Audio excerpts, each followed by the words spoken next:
would like, if I may, to take you on a strange journey.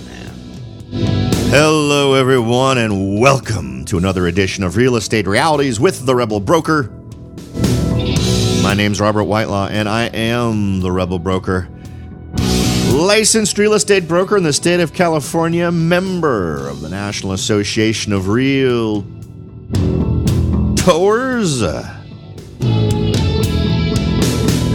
But please, don't hold that against me.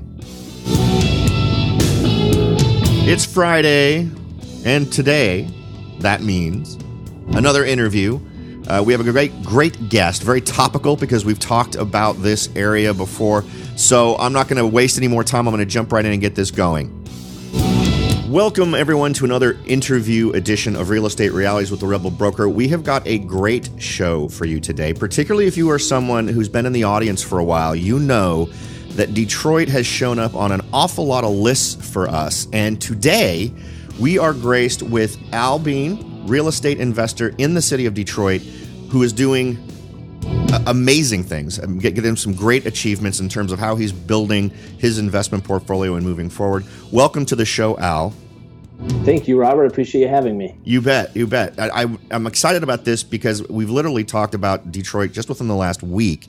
And we can actually maybe touch on a few of the articles that you've mentioned and you discussed with me before we started the interview. But before we do that, let's get a little background on Al. What's your background in real estate? When did you get started? Kind of give us a history.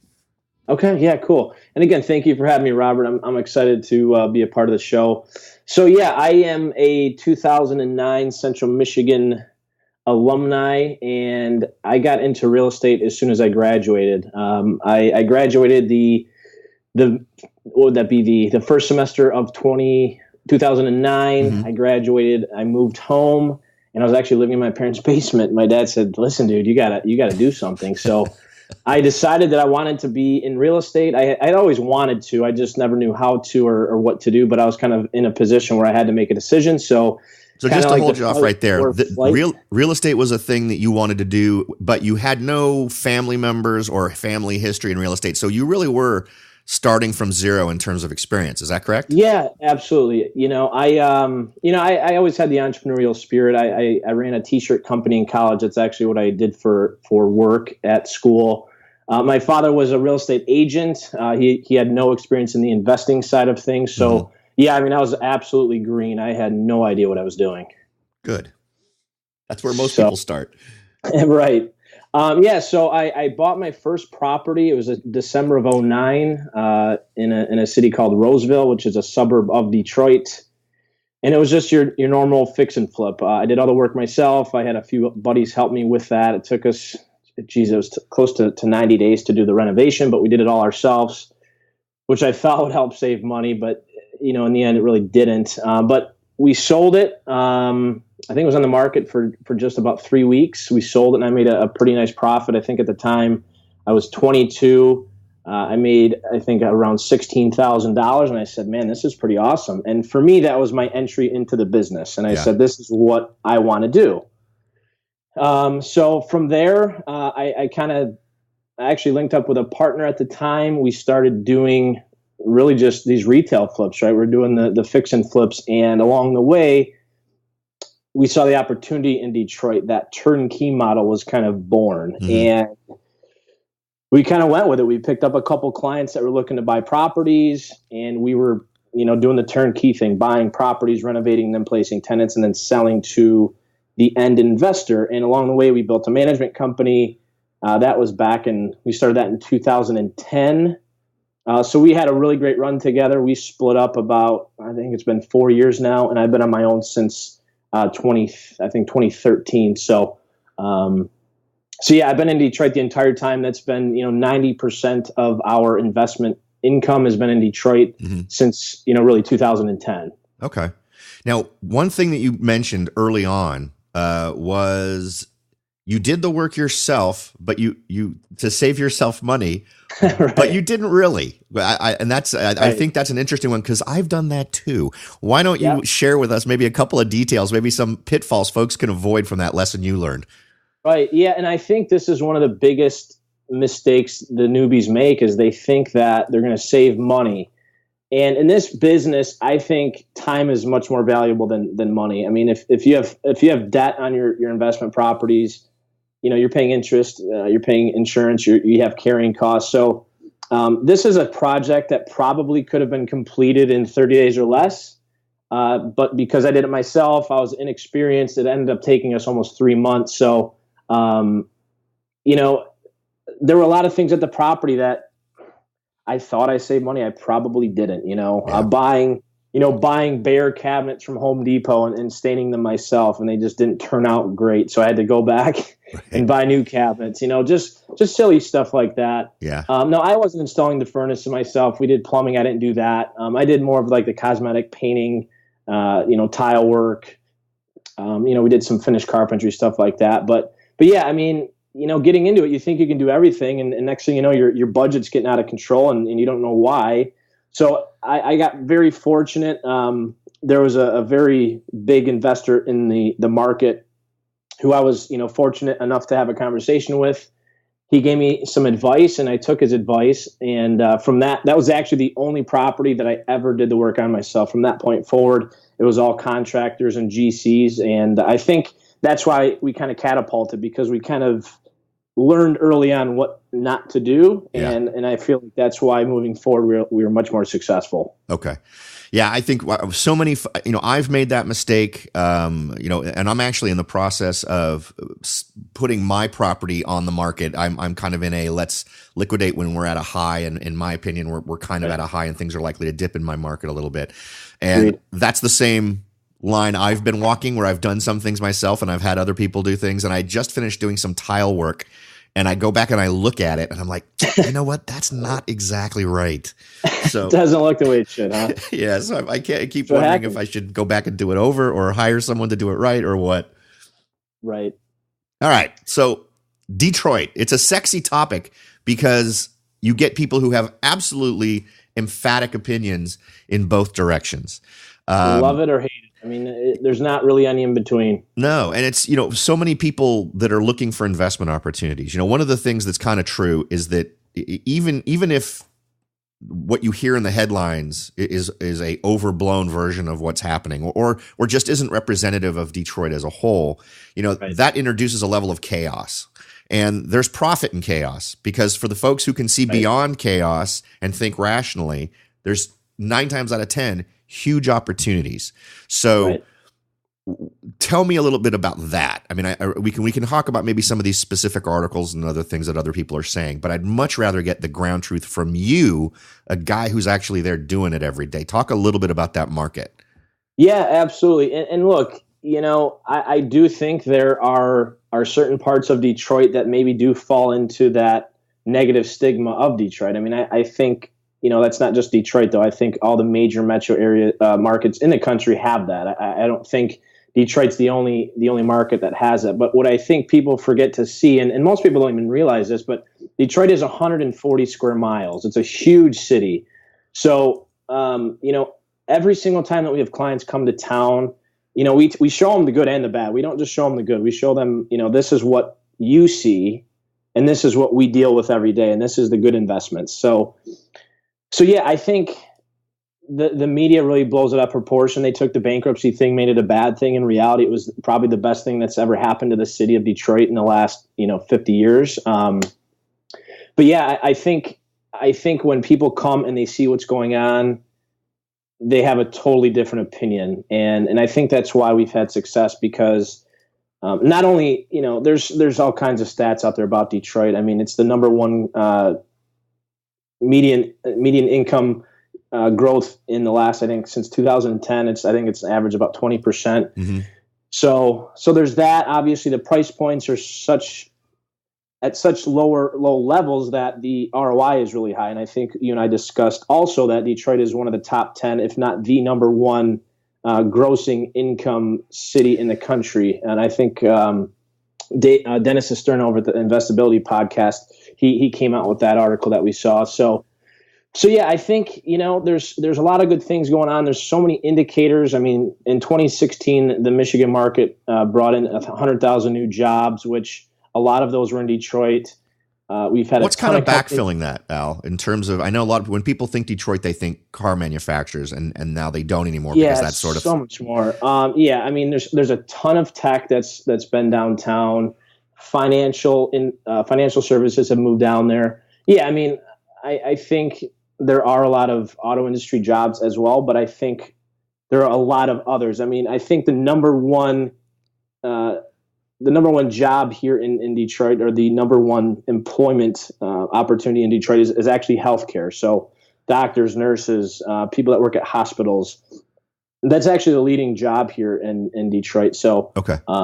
And I think if the auto industry takes a hit, I don't think healthcare is going anywhere. That's going to be here forever. So while I think it may have an impact, I don't think it will have the impact that everybody thinks. Okay. If we have 10 tenants, maybe one or two of them are factory workers. Maybe that's even a high number. I'd say it's less.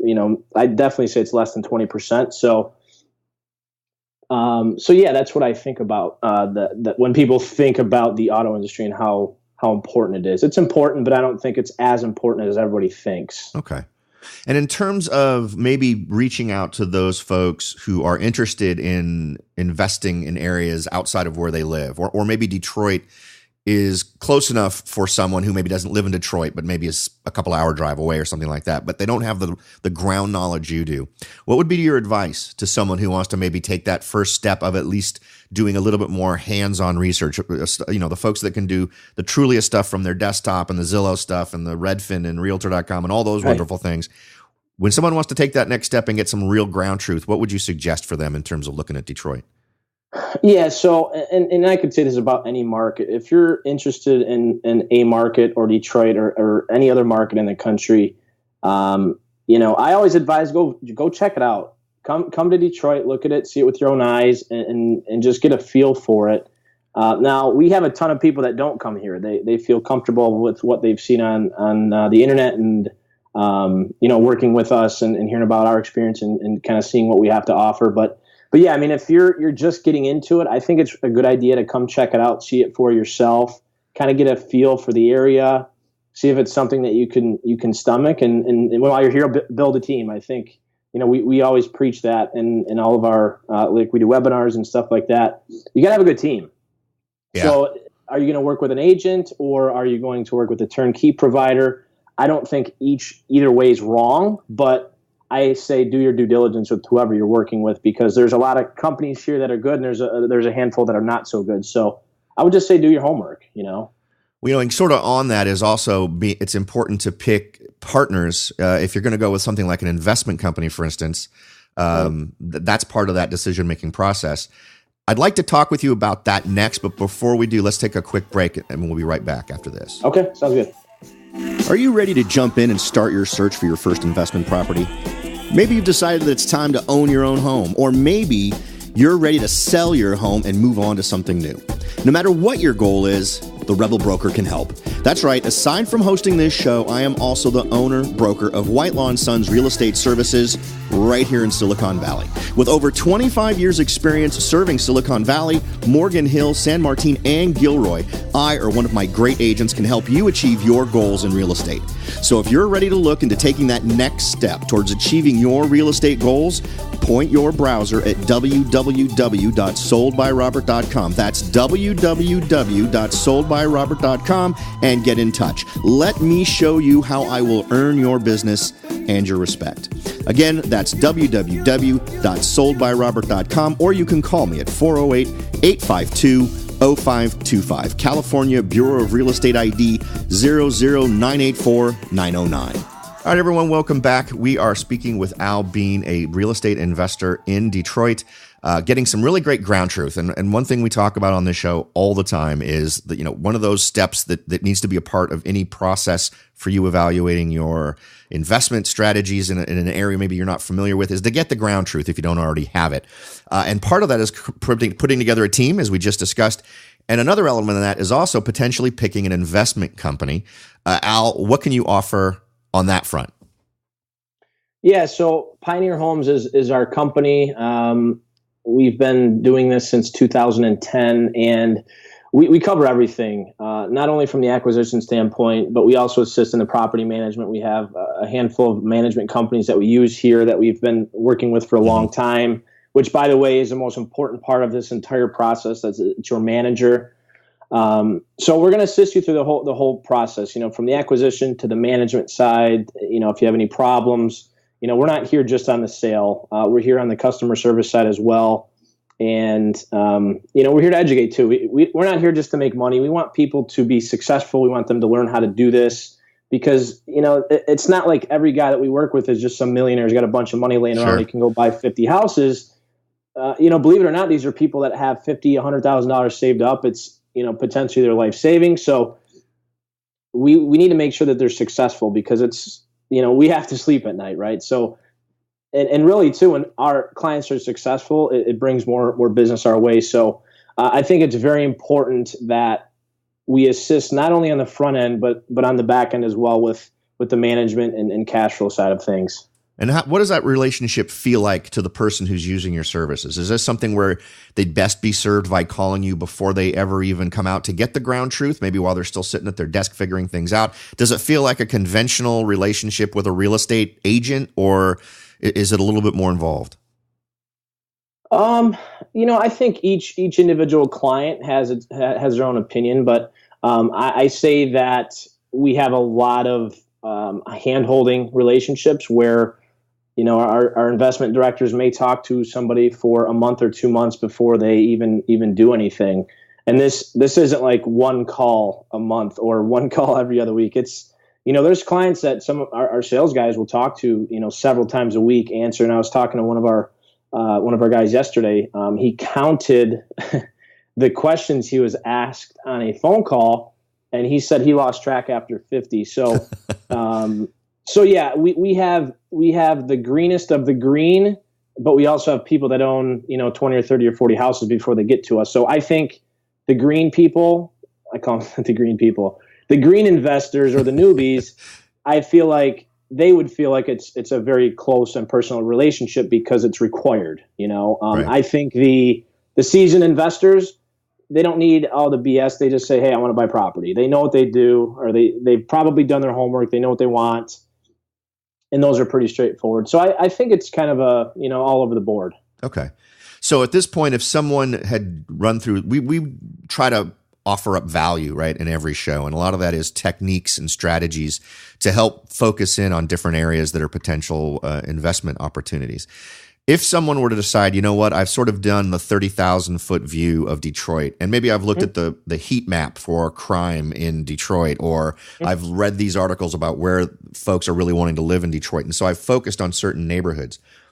At that point, if someone were to reach out to you, you could give them some feedback on whether or not all of those conclusions really tend to match with the ground truth that you are familiar with. But you could also then set up searches for them that fit their criteria and continue to guide them through the process. Yeah. So when they come with us, they decide, hey, we want to work with you, or hey, we're thinking about working with you. We just give them access to our off-market inventory. I'd say 95% of our inventory is off-market.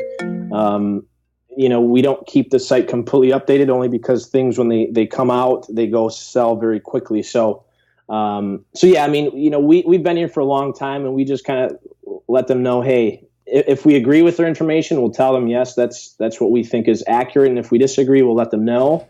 But at the end of the day, look, we're the guys that have been here for almost 10 years. And we just say, look, you need to kind of go with our judgment here because we know what we're doing. I kind of compare it to a kid going to Harvard and telling his teacher that he's doing something wrong. I don't think that's very accurate, So we are the experts. We've been doing this a long time. If we think you're onto something with your information, we'll kind of reinforce that. And if we think it's inaccurate, we'll also let you know that as well. Okay. Now, just to sort of kick the ball off, right? Just to maybe get some potential investors poking around. What would you throw out as a part of Detroit to start in if someone they don't want to reach out and really establish a relationship yet with a real estate agent. They want to do their own thing on Redfin and Zillow and or Google or whatever tool they want to use to search. Right. What would be a community? What would be a part of Detroit that you would say, hey, you know what, take a look at this. We think this is a smart area to be looking at. Yeah, so we kind of hone in on about 6 zip codes in Detroit. And also, by the way, we call Detroit. There's 2 parts of Detroit: the east side and the west side. The east side is less desirable. It's also a little bit smaller than the west side, but there's only a few small pockets on the east side that we like to invest in. One of which is East English Village, and there's another up and coming part of the east side. It's Morningside. It's still kind of iffy. Morningside is, but if you walk through there 5 years ago and walk through today, you can tell it's taken a huge leap forward. If you're looking on the west side, there's a lot of different areas. Rosedale Park is one. It's tricky to get deals there because it's a smaller community. Yeah, and the values have significantly grown since we got into that market. But there's Grandmount Rosedale, which is nearby. North Rosedale Park, Aviation, Bagley is a very popular area. But I would say focus more on the west side. I think that's where the values have risen much higher, and I think that's where we have more success. I think the east side is a little bit riskier. Depending on where you're at, there still are okay investments on the east side, but a lot of our inventory is going to be on the west side of Detroit. Do you see the suburban areas being attractive, or do you tend to stick more with the areas in downtown on the west side?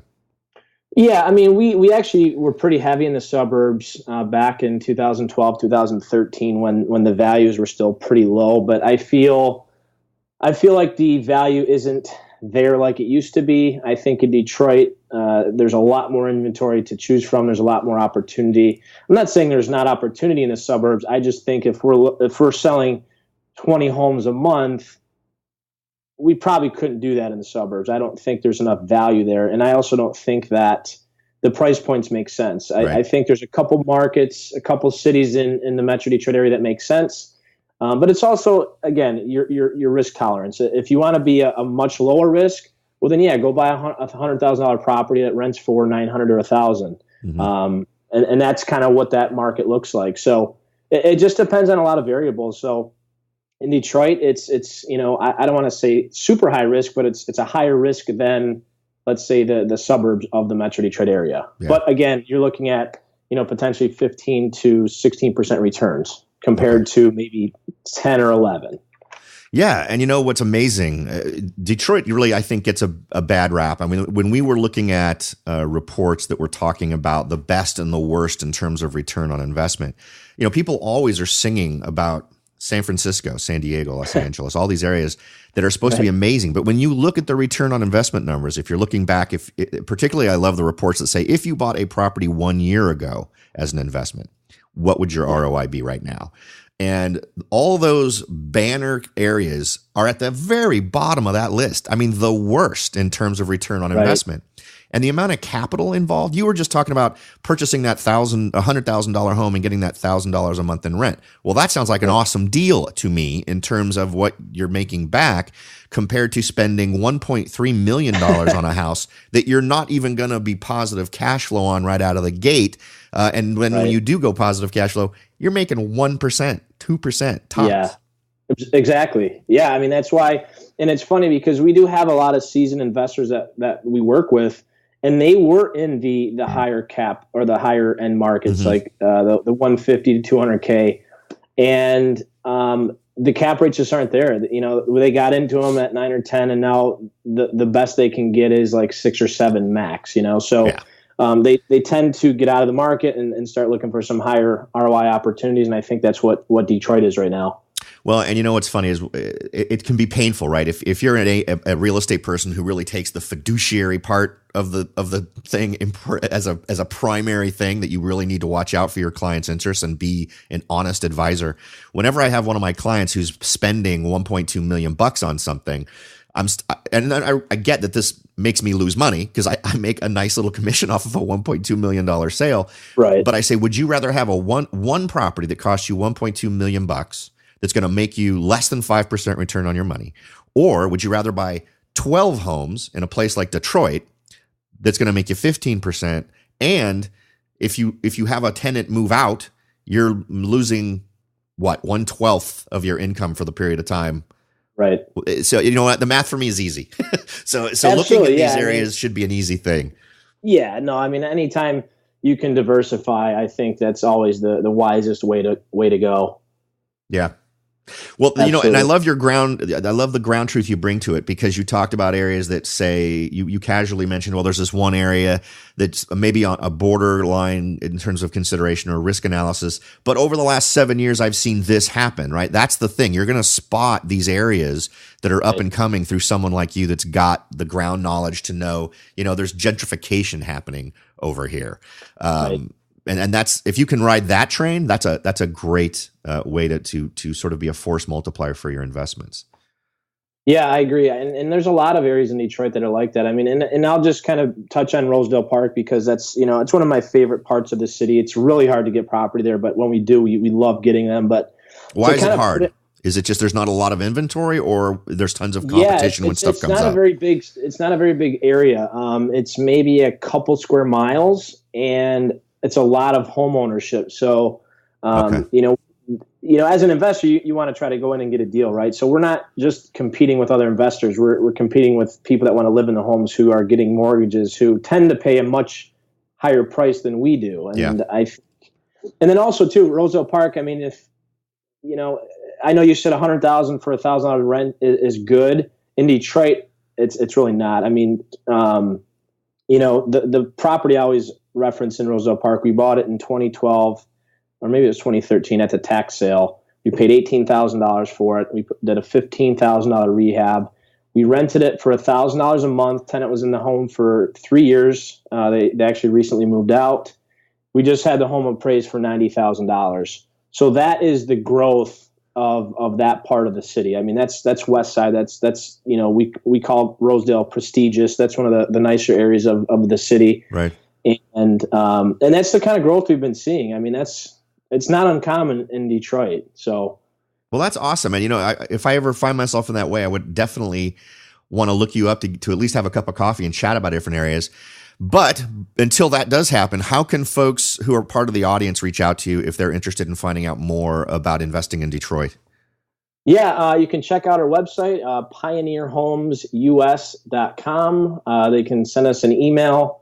Probably the quickest response would be sales@pioneerhomesus.com. All of our contact info is on the website, including our phone number. So I would check out the website, and you can actually set up a free consultation to talk with one of our investment advisors to see, if this is the right market for you. Yeah. Well, that's amazing, Al. I really appreciate you sharing all that information. I'll be honest. I came into this discussion almost kind of looking to beat you over the head with some of the negative stuff we've heard about Detroit. And before the interview, I wanted to review and gone back and forth, but it really just brings home practice what you preach, where my thing has always been get the ground truth before you make that final decision. And it's pretty clear that as long as you're doing that, even in these areas that feel more risky, there's potentially much greater reward, because that fog is going to scare off other folks, and it gives you an opportunity to get in on some good investment opportunities that other folks are going to miss. Right. Yeah, I agree 100%. And I love going to bat with the Detroit Bashers. It's always fun, so I enjoyed it. Well, success is the best revenge, right? For Absolutely. For stuff like that. And what is, just to sort of summarize, I know when we first started chatting about doing an interview, you've closed more than 1,000 deals. Is that right? Yes. Yeah. So in my career, we've done over 1,000 transactions. Yes. And it's to a total of over $50 million. Correct. Wow. Absolutely. Yeah. And the proof is kind of in the pudding, I guess. It's hard to argue with success. You have been very generous with your time, Al. I truly appreciate it. I look forward at some point to maybe talking to you in the future when I'm out there looking to find a new investment opportunity. And I hope that the folks in the audience are able to take advantage of you if Detroit sounds interesting to them. Yes, absolutely. I'd love to have you out at the office and get to know you a little bit better. But yeah, that'd be great. Great. Thanks for sharing your time with us, Al. All right. Thank you, Robert. Enjoy the day. You bet. You too.